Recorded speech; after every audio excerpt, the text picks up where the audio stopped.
I do want to talk to you about your book in great detail. But first of all, I do want to ask you about what the Queen has had to say overnight. She has been filmed and overheard on caught on an events live stream as she opened the Welsh Parliament in Cardiff yesterday, referring to the upcoming COP26 climate change conference in Glasgow.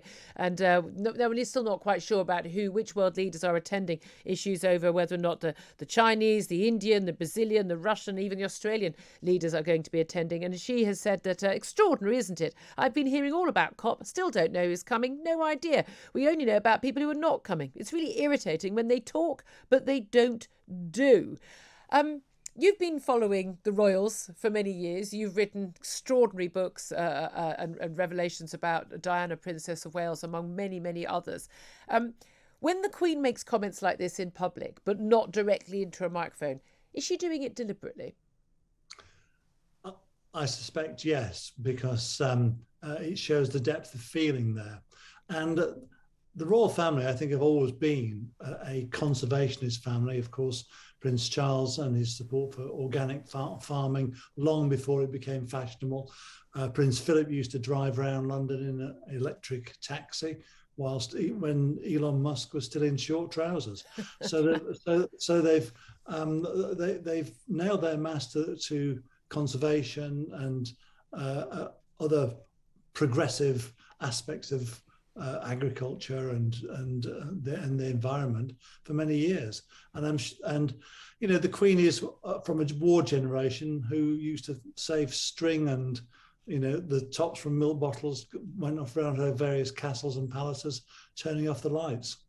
Yeah, I do wonder, though, whether when she's talking about people talking the talk and not walking the walk, does she include her own son, Harry, married, of course, to the subject of your latest biography, Meghan, where they talk a good game on the environmental issues and then they get on a private jet and head home?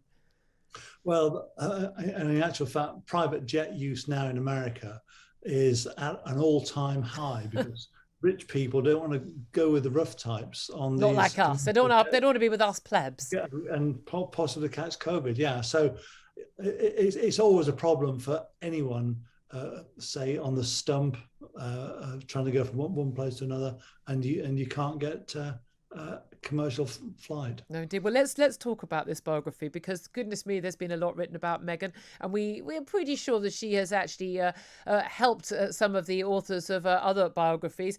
You are always you're known for getting to the bottom of what makes people tick, and we know your revelations about Diana, actually came literally from Diana, which we didn't know until after her death, of course. What is the crucial finding in all the research you did about Meghan? What have you learnt about her that you found most surprising?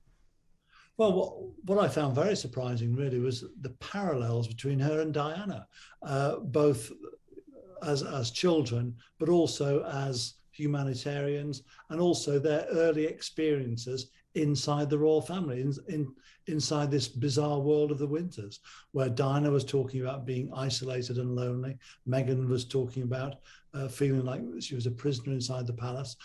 Remarkable parallels there. And even to the extent of the way that Diana was a fairy tale princess, and then within 18 months she was being described as a fiend and a monster, the mouse who roared, who was sacking all the valets, the private secretaries, and the police bodyguards. And we have a similar thing with Meghan, going from Duchess dazzling to Duchess difficult. Do you think then this is just sort of part of the route you go through as a royal wife? And we saw that. I mean, if you look at Duchess of Cambridge, you look at the Duchess of Cornwall. They're now held up as absolutely the most perfect royal wives, and yet they certainly weren't treated like that in their early years. I mean, imagine what we all remember what Fergie went through as well. Yeah. Do you think that that Meghan's going to go through this, although they're technically not in the royal family, working royal family anymore? Is she going to go through this and she's going to be rehabilitated and we'll all end up loving her? Well, I mean, the thing about Meghan is she's quite a controversial character, and people do dive into their silos now in a way that didn't used to be the case. They don't you're either pro Meghan or you're again anti Meghan. And which are you now after writing the book? Oh, I'm pretty positive about it. I mean, I think that the interviews that they gave were very much their truth as opposed to the truth. And my book does explore the truth and the compare and contrast.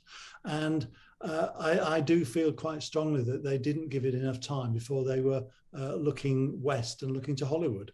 And in fact, as I discuss in the book, Harry was talking to Oprah Winfrey just 6 months after the wedding. So, and he was talking about doing a big interview with her then. So they were thinking about jumping ship, I think, Much earlier than perhaps we knew. Andrew Morton, it's an absolute pleasure to talk to you. I wish we could talk for longer.